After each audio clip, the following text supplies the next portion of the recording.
Good morning to all. कैसे हैं आप सब? तो स्टार्ट करें 9 अक्टूबर की करंट अफेयर्स। चलो,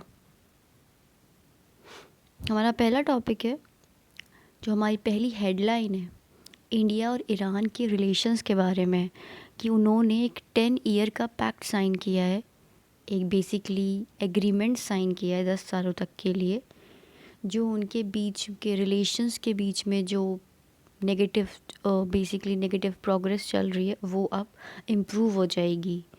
अब चबाहर पोर्ट के रिगार्डिंग ही ये एग्रीमेंट साइन हुए हैं सारे। तो चबाहर पोर्ट के बारे में डिस्कस करें तो ये ईरान का ओनली ओशियानिक पोर्ट है, जो कि सिचुएटेड कहाँ है, Sistan and Baluchistan province on the Makran coast. ठीक है। अब इस चबाहर पोर्ट के भी टू मेन या टू सब पोर्ट्स हैं, जैसे कि Shahid Kalantari port, Shahid Beheshti port. The Shahid the Shahid Kalantari port was developed in 1980। क्या बताया मैंने? Shahid Kalantari port was developed in 1980 and Iran had offered India the project of developing the Shahid Beheshti port। Even India received this project कि भाई हाँ हम develop करेंगे, आप हमें दे दो ये project. Chabahar port offers, what's so special about Chabahar port? भाई पाकिस्तान से तो हमारी टेंशन चलती रहती है, तो अगर हमें अफ़गानिस्तान में अपना कोई ट्रेड भेजना है, अगर हमें सेंट्रल एशियन कंट्रीज से नेविगेट करना है, कम्युनिकेट करना है, तो हम कैसे करें? तो उसी के लिए चबाहर पोर्ट एक बहुत ही अच्छा रूट है कि आप पाकिस्तान को बाईपास कर सकते हैं और आप सेंट्रल एशियन कंट्रीज़ और अफ़गानिस्तान को, you can catch these countries, central Asian countries जैसे कि आपकी तजाकिस्तान, उज़्बेकिस्तान, तुर्कमेनिस्तान, ठीक है, और अफ़गानिस्तान। अफ़गानिस्तान आपकी सेंट्रल एशियन कंट्री नहीं है, ये अलग है। इंडिया चबाहर पोर्ट को कैसे इस्तेमाल करती है? वो हेल्प प्रोवाइड कराती है पाकिस्तान अफ़गानिस्तान को। कैसे? अगर को सपोज़ करो कोविड था, अगर तो इंडिया ने कोई वैक्सीन्स मेडिसिन्स प्रोवाइड कराई होगी, मेडिकल हेल्प प्रोवाइड कराई होगी अफ़गानिस्तान को, तो चबाहर पोर्ट की मदद से ही ली भी गई होगी और दी भी गई होगी हेल्प। दी भी गई होगी और हेल्प ली भी गई होगी, चाहे वो मेडिकल हेल्प हो, कोई इंफ्रास्ट्रक्चर डेवलपमेंट सपोर्ट हो, या किसी भी तरह का असिस्टेंस हो अफ़गानिस्तान से, तो चबाहर पोर्ट की मदद से ही पूरा हुआ है। जिसमें हमने पाकिस्तान का सहारा नहीं लिया कि भाई हमें अफ़गानिस्तान जाना है, हम पाकिस्तान से क्रॉस होते हुए जाएंगे, नहीं, हम नहीं जाएंगे। हमारे पास एक पोर्ट है जिससे हम डायरेक्ट अफ़गानिस्तान जा सकते हैं, जो हमें अफ़गानिस्तान और सेंट्रल एशियन कंट्रीज़ दोनों से कनेक्ट करता है। अब नेक्स्ट टॉपिक आता है हमारा एनपीए, नॉन परफॉर्मिंग एसेट्स। कितनी बार होता है हम अपने लोन पे नहीं कर पाते जो हम बैंक से लेते हैं, तो डिफ़ॉल्ट कर देते हैं हम अपने लोन्स में। तो उसी प्रोसेस को एनपीए कहते हैं, कि it refers to the classification for loans और advances that are in default और in arrears on schedule payment of principal और इंटरेस्ट। और इस एनपीए में आपके प्रिंसिपल और इंटरेस्ट दोनों कवर्ड हैं।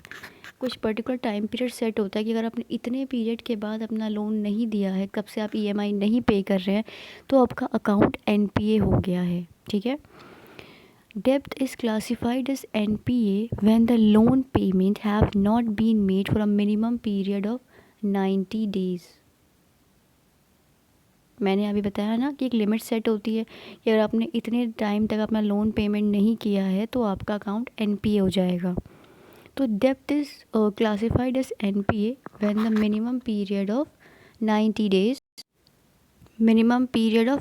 डेज हो चुके हैं, ये पूरे हो चुके हैं दिन, कम से कम जो लिमिट रखी है वो मिनिमम है, कि अगर इतने टाइम तक आपने अपना लोन पे नहीं किया तो भाई सिस्टम पे आपका अकाउंट एनपीए डिफाइन हो गया है कि ये अपनी ईएमआई पे नहीं कर रहे हैं, 90 दिन से ऊपर हो चुका है। एग्रीकल्चर की बात करें तो यस, ये कॉन्सेप्ट एनपीए का एग्रीकल्चर में भी अप्लाई होता है, कि अगर आपने अपना प्रिंसिपल, अपना इंटरेस्ट पे नहीं किया है फॉर 2 क्रॉपिंग सीजन्स, देन आपका लोन एनपीए हो सकता है। ऐसा नहीं है कि भाई हमारे लिए ही अगर हमने होम लोन लिया है, नहीं भाई, एग्रीकल्चर पे भी अप्लाई हो रहा है। ठीक है। अब एनपीए से रिलेटेड कुछ इंपॉर्टेंट टर्म्स हमारे पास, जैसे कि बैड बैंक। बैड बैंक को हम क्या कहते हैं? और National Asset Reconstruction Limited, NARC, which work as an asset reconstruction company. ये क्या करती है? बैंक से लोन्स बाय करती हैं, and relieving banks of the NPA. जो बैंक के पास एनपीए इकट्ठा हो रहा होता है ना, ये उसे खरीदती हैं और बैंक का बर्डन कम करती हैं। They then attempt to sell these loans to distress डेब्ट बायर्स। और जो हमारे ये बैड बैंक हैं जिन्होंने ये लोन ख़रीदा है एनपीए का बैंक से, फिर ये उन लोगों को बेचते हैं जो इसको पे कर सकते हैं, इसको मैनेज कर सकते हैं। डी स्ट्रेस डेब्ट बायर्स, जिनके पास कोई स्ट्रेस नहीं है, बेसिकली उनके पास एनपीए वाला सिस्टम नहीं है, उनके पास है बेसिकली यू कैन से कि yes it is possible for them to recover this loan. So हम उन लोगों को, ऐसे लोगों को बेच सकते हैं जो ये सोल्यूशन कर सकते हैं, जो इसे ख़रीद सकते हैं। गवर्नमेंट हमारी कंट्री में है, हमारी डेड बैंक वाला कॉन्सेप्ट इंडिया में है, जो इंडिया ने इवन स्टेब्लिश किया है in the form of India डेब्ट resolution company limited to sell these stress assets in the market. And according to this India डेब्ट resolution company it attempt to sell them in the market. Markets में भी लोग खरीदते हैं। Great, आगे बढ़ते हैं। इससे रिलेटेड एक और टॉपिक है हमारा, Securitisation and Reconstruction of Financial Assets and Enforcement of Security Interest Act 2020, जिसे हम सरफेसी का नाम भी देते हैं, सरफेसी एक्ट।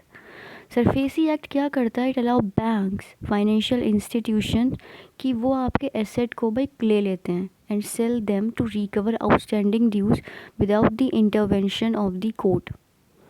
तो इसमें क्या करते हैं, ये एक एक्ट है जिसमें बैंक के पास पावर है कि आपका वो, जो आपने सपोज़ करो लोन लिया घर के लिए और आपने वो नहीं पे किया, आपका अकाउंट हो गया एनपीए, तो बैंक को तो अपना लोन पैसा चाहिए भाई, तो बैंक क्या करेगा, उसी चीज़ को बेचेगा, उसी आपके एसेट को, जिस भी चीज़ के लिए आपने लोन लिया था, और अपने ड्यूज़ पूरे करेगा। So it provide the provision for the enforcement of security interest and allow bank to issue demand notices to defaulting borrowers। आपको नोटिस भी मिलता है कि भाई हम आपको इतना वक्त का टाइम देते हैं या आपको कि इसके बाद आपका जो एसेट है वो ले लिया जाएगा। enforcement of security interest and allow banks to issue demand notices to defaulting borrowers। Okay, उसके बाद जो इसमें नेक्स्ट टॉपिक हमारा आता है basically under the NPC, basically NPA, non performing asset is your IBC, the insolvency and bankruptcy code, जो एक framework provide कराता है to the insolvency and bankruptcy resolution process in India, एक time bound resolution of stress assets and promote a creditor friendly environment. IBC, insolvency that आपने अपना loan पे नहीं किया, और बैंकरप्सी, दोनों का मीनिंग सेम है, लेकिन बैंकरप्सी तब जब कोर्ट आपको डिक्लेयर कर दे कि यस आपने बेसिकली पे नहीं किया। तो under the IBC a debtor और creditor can both initiate this insolvency proceeding against the defaulting borrower. It established the National Company Law Tribunal under this act and even Insolvency and Bankruptcy Board of India to oversee these process। ठीक है, IBC में सबसे important है कि चाहे आप debtor हैं चाहे आप क्रेडिटर हैं, आप दोनों ही party can initiate this insolvency proceeding defaulting borrower के अगेंस्ट। ठीक है, एक टाइम बाउंड रेजोल्यूशन प्रोवाइड कराते हैं, ये नहीं कि लंबे समय तक चल रहा है, टाइम बाउंड प्रोसेस है of stress assets, and they promote the credit friendly environment पे किसी तरह रिकवरी ये प्रोवाइड करा देते हैं। नेक्स्ट हमारा टॉपिक है यूनिवर्सिटी ऑफ लिंकोलन यूके में एक स्टडी पब्लिश करी है जिन्होंने उन्होंने बताया है कि what is the impacts of metal mining pollution in the reverse and flood plains, वो भी वर्ल्ड वाइड। रैमिफिकेशन का मतलब होता है impact. Metal mining pollution, the contamination and environmental degradation which is caused by the extraction of processing of metallic ores to obtain valuable material metals। ठीक है, तो भाई जब हम एक्सट्रैक्शन करते हैं ओर्स का, मेटालिक ओर्स का, ताकि हमें जो हमारे इम्पॉर्टेंट वैल्यूएबल मेटल्स हैं, तो जब वो प्रोसेस हो रही होती है तो ऐसे कुछ गैसेस रिलीज़ होती हैं, ऐसे कुछ मेटल्स, ऐसे कोई मेटल्स रिलीज़ होते हैं जो आपके इन्वायरमेंट को, आपकी वाटर बॉडीज़ को कंटामिनेट करते हैं, डिग्रेड करते हैं। अभी मैंने जैसे बताया, the process often release harmful substances into the air, water, soil, जिससे काफ़ी इम्पैक्ट होता है आपका ecosystem, wild life, human health. अब सोर्सेस क्या क्या है मेटल माइनिंग की, जैसे कि टेलिंग्स। टेलिंग्स क्या होती है? कुछ ग्राउंड रॉक्स, जैसे कि आपको जो चाहिए था आपने उस पत्थर में से निकाल लिया और बाकी का सिस्टम आपने remain you left it. Tailings क्या होती हैं? They are the ground rock particles which is left after the valuable metal have been extracted from the ore. जो आपको चाहिए था वो आपने एक्सट्रैक्ट कर लिया। अब टेलिंग्स जो ये हमारी बच गई हैं, जो लेफ़्ट ओवर, जो हमारे रॉक्स हैं हमारे एंड में, they contain hazardous elements, mercury, arsenic, lead, cadmium और इवन और भी ज़्यादा टॉक्सिक सब्सटेंसेस, इनसे भी ज़्यादा, that can contaminate your water bodies and even soil. ठीक है। उसके बाद और क्या क्या सोर्सेज हैं? Acid mine drainage which occur when sulphide minerals which is there in your rock is expose to air and water, और सल्फ्यूरिक एसिड प्रोड्यूस होने लगता है, चाहे वो पानी में ले लो चाहे एयर में ले लो। तो एसिड माइन ड्रेनेज क्या होता है? वो तब होता है जब सल्फाइड मिनरल्स हैं रॉक्स में प्रेजेंट हैं, और जैसे ही वो एयर और वाटर के कॉन्टैक्ट में आएंगे सल्फ्यूरिक एसिड रिलीज़ होगा, प्रोडक्शन होगी उसकी। इसके अलावा केमिकल जैसे कि साइनाइड, सल्फ्यूरिक एसिड का भी यूज़ किया जाता है मेटल एक्सट्रैक्शन के प्रोसेस में। तो ये केमिकल्स का प्रोसेस डीलिंग भी इन्वायरमेंट को कंटामिनेट करता है, जैसे कि एक्सीडेंटल स्पिल्स, गलती से केमिकल रिलीज़ हो गया, या इनएडिक्वेट containment of these chemicals can result in the contamination of soil and water causing serious environmental threats. ठीक है। केमिकल रिलीज़ हो जाता है और कितनी बार हम उससे डील नहीं करते, उसको वैसी सिचुएशन में छोड़ देते हैं, तो वो एक भयानक रूप ले सकता है। वो आपके एक वाटर बॉडीज से दूसरे वाटर बॉडीज़ में, वहाँ की एक्वेटिक लाइफ को, सब चीज़ को इम्पैक्ट कर सकता है। So that's how it is. Next है हमारा एक स्टडी पब्लिश हुई है नेचर जनरल में, जिन्होंने बताया कि climate change the concerns related to climate change causing frequent tropical cyclones in the eastern Arabian Sea। ठीक है, ईस्टर्न अरेबियन सी। तो ये ठीक है, हमारे लिए ये हेडलाइन है, लेकिन इम्पॉर्टेंट इसमें क्या है कि tropical cyclones, extra tropical cyclones. पहले बात तो देखते हैं कि एक्स्ट्रा ट्रॉपिकल साइक्लोन्स क्या होते हैं। They are also called temperate cyclones और मिडिल लैटिट्यूड साइक्लोन्स या फ्रंटल साइक्लोन्स या वेव साइक्लोन्स कह दो। और दूसरे जो हमारे होते हैं वो होते हैं ट्रॉपिकल साइक्लोन्स। ट्रॉपिकल साइक्लोन्स कहाँ बनते हैं? In the region between Cancer and Capricorn. Large scale weather system, they are the large scale weather system developing over tropical और सब ट्रॉपिकल वाटर। ये कहाँ का बन सकते हैं? ओवर ट्रॉपिकल और subtropical waters where they get organise into the surface wind circulation. तो हमारे जो ये साइक्लोन्स बनते हैं, ट्रॉपिकल साइक्लोन्स, चाहे वो ट्रॉपिकल या सब ट्रॉपिकल एरियाज़ में हो, जो कि कैप्रिकॉन और कैंसर के बीच में ही आते हैं, तो वो विंड सर्कुलेशन के साथ ही अपना पैटर्न बना लेते हैं, उन्हीं के साथ आपके साथ जुड़ जाते हैं। तो एक साइक्लोन की फॉर्म बन जाती है, मूविंग ट्रॉपिकल साइक्लोन बन जाता है वो। उसके बाद एक्स्ट्रा ट्रॉपिकल साइक्लोन कहाँ होते हैं? टेम्परेट जोन्स में, हाई लैटिट्यूड रीजन्स में। अब हाई लैटिट्यूड है तो आप ये नहीं कह सकते हो कि पोलर रीजन्स में होते हैं, ठीक है। अब एंटी साइक्लोन क्या होता है? साइक्लोन का अपोजिट हो गया anti cyclone, that is an outward spiralling air which circulate around a high pressure centre. This is your high pressure, this is your high pressure centre. ठीक है, this look at this high pressure centre, और इसी के चारों ओर अगर outward spiralling air होने लगे around a high pressure system, यहाँ पे इन नहीं हो रहा है, यहाँ पे आउट हो रही है एयर, आउट, बाहर जा रही है, क्योंकि भाई बाहर जा रही है तो कोई कुछ नहीं होने वाला, कोई मूवमेंट, कोई कुछ नहीं होने वाला। So this is the what we use to call anti cyclone. It around, तो it has a outward spiralling, wait a second मैं इसे रेज कर दूँ। So it has an outward spiralling air circulation around a high pressure system. Air अगर in होती तो वो spiralling feature जो बनता है, जो प्रोजेक्शन बनती है जो साइक्लोन की, वो नहीं बनेगी, क्योंकि एयर आउटवर्ड है, बाहर जा रही है, हाई प्रेशर सिस्टम से बाहर जा रही है। Anticyclone winds rotate clockwise in the northern hemisphere around a center of high pressure. Clockwise in the northern hemisphere. And anticyclone's air comes in from above and sinks to the ground. And they generally have a fair weather. Great. ये नहीं कि आंधी तूफान आ रहा है anti में, मौसम ठीक रहता है। और एयर आती कहाँ से? Above and sinks to the ground. ऊपर से आती है, एटमॉस्फेयर से आती है, एयर से आती है।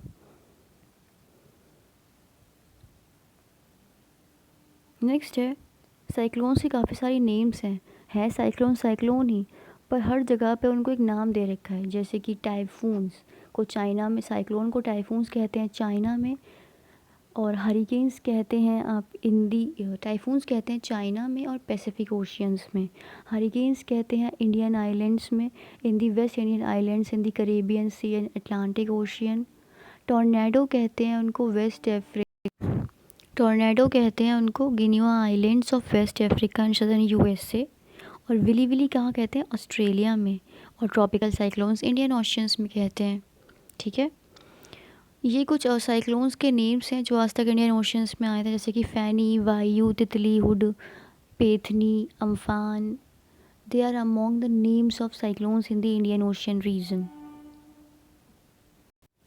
National Cyclone Risk Mitigation Project है जो कि इम्प्लीमेंट होता है वर्ल्ड बैंक की असिस्टेंस से।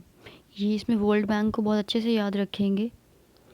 नेक्स्ट हमारा टॉपिक है डेनली फॉरेस्ट, जो कि उत्तरा कन्नड़ डिस्ट्रिक्ट में लोकेटेड है, कर्नाटका के, part of the western Ghats, जो कि बायोडाइवर्सिटी हॉटस्पॉट्स के नाम से जाना जाता है। नाम से नहीं, बट ये कंसिडर किया जाता है कि it is one of the hottest biodiversity hotspot. Now, Dendli forest is known for its very rich biodiversity by flora, fauna, a very important wildlife habitat. Kali Tiger Reserve, Dendli forest में basically adjacent to the Dendli forest. Okay. The Tiger Reserve, that is Kali Tiger Reserve, comprise of two important protected areas, Dendli Wildlife Sanctuary and Anshi National Park. जैसे मैंने आपको नीलगिरीज बताया था कि उसके under कौन कौन से आते हैं, similarly Kali tiger reserve consist of Dandeli and Anshi. But there are certain concerns with respect to this forest. जैसे कि अगर हम एक इन्वेसिव स्पीशी की बात करें, वीड की, eupatorium weed, it is replacing the native grasses in the forest. And भाई अगर वीड उग रही है तो ग्रासेस तो जा रही हैं, और ग्रासेस को हर्बीवोरस खाते हैं, तो उनकी डाइट मिस हो रही है। उनकी डाइट, उनके पास फूड नहीं है, फूड नहीं होगा तो उनकी डेथ हो जाएगी ही।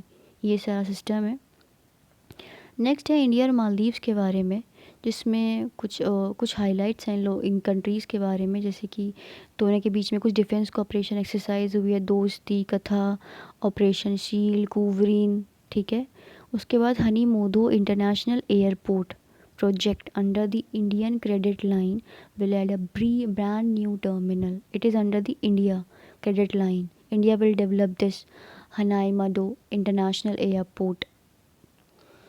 कुछ अदर जैसे कुछ previous historicals like operation cactus of 1988, जिसमें Indian armed forces help government of Maldives in the neutralisation of the coup attempt. जब उन पर अटेम्प्ट हुआ था कूप आप you can say the military attack, a kind of military attack.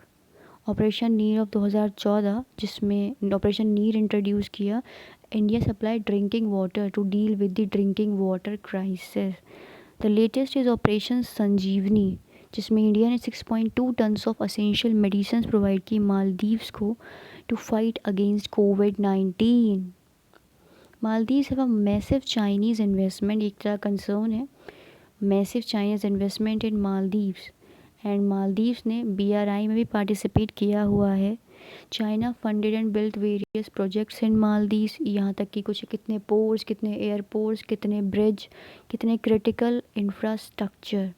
और type basically a strategy which is employed by China known as string of poles initiative.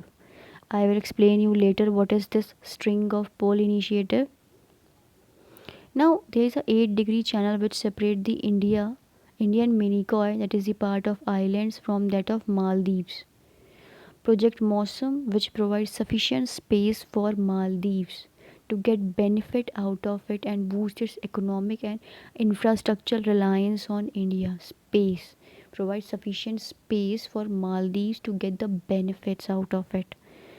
अगर for example project मौसम में क्या है कि मालदीव्स को स्पेस दिया जाएगा कि वो अपने लिए इकोनॉमिक सोर्सेज डेवलप करें ताकि get out of it and boost it's economic and infrastructural reliance on. Project मौसम में होगा क्या कि भाई मालदीव्स है, मालदीव्स की जो डिपेंडेंसी है इंडिया पे उसको हम इंक्रीज़ करेंगे, लेकिन अभी ऐसा होता हुआ नहीं दिख रहा है क्योंकि चाइना की इन्वेस्टमेंट बहुत ज़्यादा है मालदीव्स में। ठीक है, सो द प्रोजेक्ट मौसम provide sufficient space for Maldives to get the benefits out of it and boost its economic and infrastructural reliance on India. Next है इंडियन एयरफोर्स डे, 8 अक्टूबर को सेलिब्रेट किया जाता है, जिसकी थीम अभी रिसेंट 2023 की है, Air Power Beyond Boundaries. The motto of Indian Air Force is touch the sky with glory, जो कि हमने भगवद गीता से लिया है 11 चैप्टर से। नेक्स्ट है World Dyslexia Day which is celebrated on 8 October. It is you can say it is something to related with the autism, जो कि तारे ज़मीन पर जो मूवी थी उसमें जो ईशान था उसको ऑटिज़म था, वो वर्ड्स को पहचान नहीं पाता था। सिमिलरली डायलेक्सिया भी कुछ इसी से रिलेटेड होता है कि आप वर्ड्स को पहचान नहीं पाते, बोल नहीं पाते, लिख नहीं पाते। It is a kind of learning disorder that affects a person ability to read, write and spell accurately, जैसे मैंने बिल्कुल बताया आपको। थीम क्या है इसकी? यूनिकली यू, डायलेक्सिया की। नेक्स्ट है वर्ल्ड सेरिब्रल प्लेसी डे। हम कब सेलिब्रेट करते हैं? 6 अक्टूबर को। ये एक तरह का न्यूरोलॉजिकल डिसऑर्डर है जिसमें आपके मूवमेंट्स, मसल टोन और कोऑर्डिनेशन इफ़ेक्ट होते हैं। कब आपको अपना हाथ मूव करना है, बेसिकली वो प्रॉपर मूवमेंट नहीं होता। ब्रेन को साइंस आते हैं, चाय में उंगली डाली, बहुत गर्म थी, हाथ हटाना है, तो वो ब्रेन आपको साइंस देता है, वो बेसिकली नर्व सेंड करते हैं सिग्नल्स आपको, तो यहाँ पे वो चीज़ नहीं हो पाती, वो इम्पेयर्ड होती है। movement, basically the theme for 2023 for world cerebral palsy is together stronger. अब रिसेंटली एक और जो डिस्कवरी हुई है, जनरली हम जानते हैं हमारे 5 बेसिक टेस्ट बर्ड्स होते हैं, स्वीट, सॉर, सॉल्टी, बिटर, मामी। अब रिसेंटली 6 डिस्कवर हो गया है, जो कि नेचर कम्युनिकेशन में पब्लिश हुआ था रिसेंटली, द 6 बेसिक टेस्ट। ठीक है, और ये कैसे पता चला हमें? By the use of ammonium chloride, और ये उसी सेम प्रोटीन को एक्टिवेट करता है which is responsible for signalling the sour taste. जिस मतलब हमारे टंग में जो सॉर टेस्ट होता है, जिसकी वजह से हमें पता चलता है कि सॉर टेस्ट एग्जिस्ट करता है, तो उसी हमने कैसे, तो इस न्यू टेस्ट का पता कैसे चला हमें? अमोनियम क्लोराइड की हेल्प से। क्योंकि अमोनियम क्लोराइड क्या करता है, अमोनियम क्लोराइड की मदद से हमें पता चला था कि भाई कोई सार टेस्ट होता है हमारे पास। अब उसी अमोनियम क्लोराइड की मदद से हमें पता चला कि कोई 6 टेस्ट बर्ड भी है हमारे पास, क्योंकि वो वही सेम प्रोटीन जनरेट कर रहा है जो कि सार टेस्ट के कॉन्सेप्ट में बनता है, प्रोड्यूस होता है। नेक्स्ट है इंडिया अपना ऑब्जर्व करेगा 10 अक्टूबर as a good manufacturing practice day. Okay, next है येस बैंक, जो कि एक प्रोमिनेंट फाइनेंशियल इंस्टीट्यूशन है, has taken a significant leap forward in the digital commerce space by introducing the open network for digital commerce gift card. ये याद रखें किसने introduce किया है open network for digital commerce digital gift card? Yes Bank ने। Okay, next है Indian Navy and SBI join hands to launch Navi cash card. और इन कैश का बेस्ट पार्ट ये है कि जहाँ पे रिमोट एरियाज़ हैं या जहाँ पे वॉरशिप सी पे होते हैं तब भी ट्रांजैक्शंस हो सकती हैं, debit, prepaid, all standards of features, cashless transactions. The best part is they can work in areas where there is a lacking internet connections, proper नहीं होते। नेक्स्ट है Indian Foreign Service IFS day. हम कब celebrate करते हैं? 9 अक्टूबर को। World post day हम कब सेलिब्रेट करते हैं? 9 अक्टूबर को, to celebrate the creation of Universal Postal Union. And the theme for 2023 is together for trust, collaborating for the safe and connected future. Next है India and Saudi Arabia recently memorandum of understanding sign करी है with respect to the green hydrogen supply chain and collaborating on power grid interconnection. Next है the Kenya Kelvin Kiptum left the running world in basically ये जो इंसान है इन्होंने world record तोड़ दिया है एशियन गेम्स में, जो 2 hours 35 सेकेंड का जो रेस था, जो इन्होंने ये रिकॉर्ड बनाया है. Previous was something I don't remember what it was, but ये अब नेक्स्ट है the left the running world in a shatter the man world record clocking a time of just 2 hours and 35 seconds, left the running world in awe as he shattered the man's world record. ये नए world record बनाया है इन्होंने. ये name ज़रूर याद रखेंगे, ये आपके वनडे एग्जामिनेशन में आ सकता है. द रिन्यू जब क्लोजिंग सेरेमनी हुई थी एशियन गेम्स 2023 की रिसेंट में, तो पियर सरजीज जो कि एक हॉकी प्लेयर है basically had the honour of being India's flag bearer. इन्होंने हमारे भारत का फ्लैग पकड़ा हुआ था क्लोजिंग सेरेमनी में, जो भारत को रिप्रेजेंट कर रहे थे क्लोजिंग सेरेमनी में. सो कुछ स्ट्रिंग ऑफ पर्ल की जो स्ट्रैटेजी है जो मैंने बताया था, मैं बाद में बताऊंगी. तो उसमें क्या करता है, चाइनीज़ परमानेंट इंफ्रास्ट्रक्चर प्रिपरेशंस करते हैं, जैसे कि military bases, ports, naval basis बनाते हैं अपने ट्रेड के इंटरेस्ट को प्रोटेक्ट करने के लिए.